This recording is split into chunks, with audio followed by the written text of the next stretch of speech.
CBSE class 12 के result में 1.5 लाख से प्लस बच्चों के कंपार्टमेंट आ गए, जिनमें से ज्यादातर बच्चे जेईई एस्पिरेंट है। कुछ बच्चों को स्टेप मार्किंग में एक एक मार्क्स तक कट कर लिया गया, जिससे उनके 75% का क्राइटेरिया फुलफिल हुआ ही नहीं। बट उनके मेंस के अंदर 90 परसेंटाइल तक है। जेईई में जाने का सपना चूर चूर हो गया। जब रीएवोल्यूशन का पोर्टल ओपन हुआ ना, पेपर मंगवाई गई स्कैन कॉपी, तो बच्चे हक्के बक्के रह गए, क्योंकि जब पेपर जो था वो पूरा ब्लर था, बट उसमें भी स्टेप मार्किंग इन्होंने की हुई थी। तो किस बेसिस पे की है, कैसे ये कॉपी चेकिंग की गई है, ये ओएसएम का जो सिस्टम लाया गया था उसकी क्या ट्रेनिंग पहले से की गई थी, ट्रेनिंग के बेसिस पे पेपर को चेक किया गया है। क्योंकि ये जो पेपर चेक किया जा रहा था ना बच्चों का, ये सिर्फ पेपर नहीं था, ये एक बच्चे की फ्यूचर थी। इसी के बेस पे वो अपने आगे के ड्रीम कॉलेजेस को डिसाइड करते हैं। इसके साथ जो खिलवाड़ हुआ है, ओएसएम का खिलवाड़, क्या ये सही है? क्या बच्चों को ग्रेस मार्किंग मिलनी चाहिए?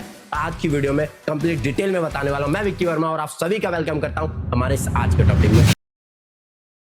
देखो, सबसे पहला इशू हमारा जो यहाँ पे क्रिएट हुआ, जो टीचर जो कॉपी चेक कर रहे थे उन्होंने बताया जो उनको स्कैन क्वालिटी कॉपीज मिली वो इतनी ब्लर थी कि दिख ही नहीं रहा। तो आप सभी जानते हो, हर एक टीचर, जैसे मैं खुद अपने बच्चों को बताता हूँ यार, कि आप जब पेपर लिख के आओ ना, ऐसा क्लियर लिख के आओ कि टीचर को चेक करने में कोई प्रॉब्लम ना हो। बच्चा अच्छे से कॉपी लिख के आ रहा है, आप उसे स्कैन करने में ऐसी क्वालिटी जब टीचर को दोगे तो उसका माइंड डाइवर्ट होगा, कैसे नहीं होगा, वो मार्क्सिंग कैसे करेगा, नहीं देगा बच्चों को मार्क्स। यहाँ मार्क्स कट गए। सेकंड, बच्चे जेईई मेंस तक क्वालिफाई कर रखे, एक एक मार्क्स से उनका सपना तोड़ रहे हो यार आप। थर्ड है, यहाँ पे टीचर की ट्रेनिंग बिल्कुल जीरो थी। ओएसएम की ट्रेनिंग, स्क्रीन पे कॉपी। भाई मैं फोन छेड़ता हूँ ना, 15-20 मिनट, 30 मिनट, 40 मिनट छेड़ने में मेरी आंखें दर्द हो जाती है। टीचर अगर पेपर चेक कर रहा है, उसकी आंखें दर्द नहीं हो रही होगी क्या? वो भी तो पेपर चेक कर रहा है ना सिस्टम के ऊपर। तो यहाँ भी प्रॉब्लम था, जीरो ट्रेनिंग। देखो ना, आपके 9th फेब के अंदर बताया जा रहा है कि क्लास 12 का जो पेपर है वो डिजिटल तरीके से चेक की जाएगी, फिजिकल तरीके से नहीं। ये चीज बताया भी गया है, एक ऑन द स्पॉट बच्चों को इस टाइम बताया जा रहा है। क्या टीचर को ट्रेनिंग 6 महीने, 7 महीने, 8 महीने पहले से दी गई? ये खुद टीचर बता रहे जो कॉपी चेकिंग करने वाले, कि हमें 1-2 दिन में ट्रेनिंग दी गई है और चेकिंग करो। तो जल्दी जल्दी वो चेकिंग ही तो करेंगे। और यहाँ देखो, जब ओएसएम के बारे में इन्होंने नोटिफिकेशन दिया, स्पेशली लिख रहे एरर को एलिमिनेट करना चाहते हैं। अरे भाई, तुम एरर को एलिमिनेट करना चाहते हो, स्टेप मार्किंग तो दोगे ना।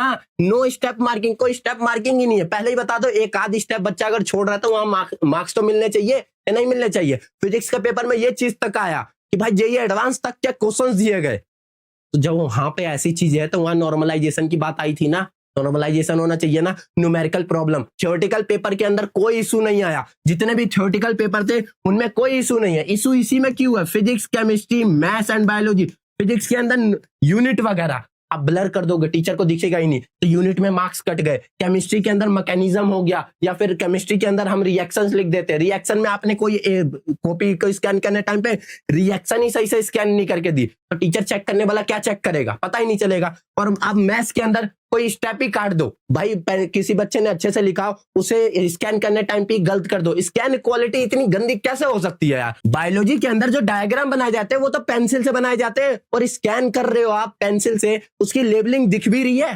पेपर देखो ना एक बार, ये क्या पेपर है? ये कुछ दिख रहा है इसमें? मैं चेकिंग करने बैठूंगा, काट दूंगा, कहीं से दिखेगा? नहीं दिखेगा।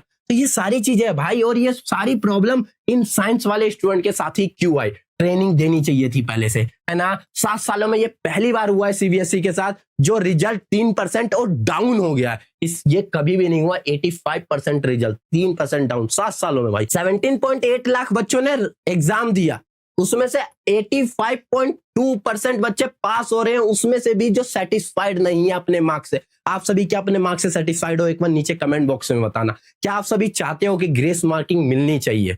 क्योंकि ये प्रॉब्लम उनका है, ओएसएम का फेलियर उनका है, आपका नहीं। आपका टाइम वेस्ट नहीं होना चाहिए, आपको ग्रेस मार्क मिलना चाहिए। आपका जो फ्यूचर कॉलेज था, जो आपने सपने देखे थे, वो सपना आपको पूरा होना चाहिए। तो मिलना चाहिए तो लिखो वी वांट ग्रेस मार्क, नीचे कमेंट बॉक्स के अंदर एक बार लिख दो। और जो ये 3% रिजल्ट गिरा है, किस रीजन से गिरा है वो आपको यहाँ पे दिख रहा है। बहुत सारी चीजें, एरर है, टीचर सब कुछ बता रहे भाई। जो सिस्टम था, जो सॉफ्टवेयर था, उस सॉफ्टवेयर के अंदर ग्लिचेस थी, सॉफ्टवेयर सही से काम नहीं कर रहा था इनका, है ना। और ओएसएम के अंदर ग्रेस मार्क की अभी इन्होंने रीएवोल्यूशन के लिए ओपन किया पोर्टल, देखो कितनी ग्लिचेस चल रही है। 2 दिन से रीएवोल्यूशन के लिए पेपर ही नहीं ओपन हो रहे। बच्चों को पेपर के इन्होंने फीस कितने बोले? 100 रुपए, 150 रुपए। बच्चों को 8-8 हजार रुपए पर सीट की दिख रही है। ये देखो कितने पैसे दिख रहे, कितने पैसे, 8,000, 10,000। किसी बच्चों का तो 2-2 लाख रुपए पूरा आ जा रहा है भाई, पूरा सीट बन के। कैसे, ये क्या गिलिचीज चल रही है भाई? ये सीबीएसई है, आपसे एक वेबसाइट नहीं संभल रही है, वेबसाइट पे रीचेकिंग नहीं हो पा रही बच्चों की, बच्चे पेपर नहीं से ले पा रहे, बच्चों के पेमेंट हो जा रही है, वो कट जा रही है, कभी वापसी हो जा रही है, कभी कट जा रही है, तो पता ही नहीं चल रहा है। किसी को पेमेंट इतनी ज्यादा शो कर जा रही है, क्या चल रहा है ये बच्चे हैं यार, इनके फ्यूचर के साथ मत खेलो। ये सभी बहुत आस लगाते हैं क्लास 12 के बाद बहुत अच्छे कॉलेज में जाएंगे, कुछ भी सोच के जो बैठे होते हैं ना, वो पूरा ये टूट जाते हैं। तो इन्हें तोड़ो मत, जल्दी से जो भी डिसीजन हो, जैसा भी डिसीजन हो, जल्दी से लिया जाए।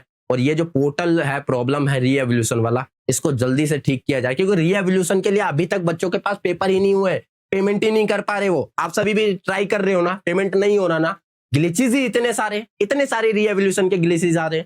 तो ये ओएसएम मार्किंग सिस्टम पहले से इंट्रोड्यूस किया जाना चाहिए था, ऐसे इंट्रोड्यूस एट द टाइम नहीं होता। आपने 10th का बोला ना, फिजिकल मोड में 10th के रिजल्ट में ऐसा इशू क्यों नहीं आया, 12th के रिजल्ट में क्यों आया जब वो ओएसएम चेकिंग हुई? बहुत जने ऐसा भी कहते हुए दिखेंगे, अरे यार ये पढ़ता नहीं होगा इसलिए मार्क्स इतने कम आए होंगे, ये तो ओएसएम के ऊपर बस अपना भंडा फोड़ रहा है कि भाई यार मैंने पढ़ाई नहीं की, चल छोड़ना ओएसएम पे फोड़ देता हूँ। एक बच्चे नहीं है यार, 2 बच्चे नहीं है यार, बच्चे देखो, बच्चों की भीड़ देखो, जो जितना सोच रखा था। आप सभी के एक्सपेक्टेड मार्क्स आपने क्या सोचे हुए थे और आपके आए कितने? एक बार कमेंट बॉक्स में जरूर बताना। ये बच्चे वो नहीं है यार, इनके हैं, कमी हुई है, आपके सिस्टम में कमी थी जब हुई है ये, तो इनके सिस्टम को, कमी को ठीक किया जाए। और ग्रेस मार्किंग की जो डिमांड है ना, ग्रेस मार्किंग, क्योंकि मैं भी यार बहुत सालों से बच्चों को पढ़ा रहा हूँ, आज तक ये प्रॉब्लम नहीं आई है। क्यों ये प्रॉब्लम आई? ऐसे ब्लर कॉपी कैसे चेक हो सकती है? आप ही सोचो, प्रॉब्लम आई है, ये प्रॉब्लम का सॉल्यूशन हो और जल्द से जल्द होना चाहिए, बच्चे खुश होने चाहिए। और इसके साथ बहुत सारे बच्चे ये भी सोच रहे होंगे कि ये टाइम जो है ना, ये वेस्ट नहीं होना चाहिए,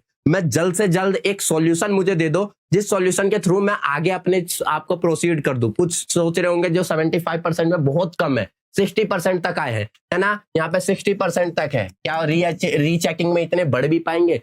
तो कुछ उनके पास एक और ऑप्शन होता है यार, एनआईओएस बोर्ड का ऑप्शन। आप एनआईओएस बोर्ड के बारे में फुल डिटेल्ड में चाहते हो ना चीजें कि डिटेल में बता दो, नीचे कमेंट बॉक्स में एक एनआईओएस लिख देना। मैं आप सभी के लिए बस ये चाहता हूं, आपके हित में सब कुछ होना चाहिए, जो भी ऑप्शन आए, जो भी प्रॉब्लम हो, उसका सॉल्यूशन जल्द से जल्द होना चाहिए। तो आप सभी क्या चाहते हो नीचे कमेंट बॉक्स में अपनी डिसीजन को जरूर बताना। मिलते हैं हम नेक्स्ट वीडियो में ऐसे धमाकेदार और मजेदार टॉपिक के साथ। जब तक के लिए बने रहे विक्की भैया के साथ। जय हिंद, जय भारत।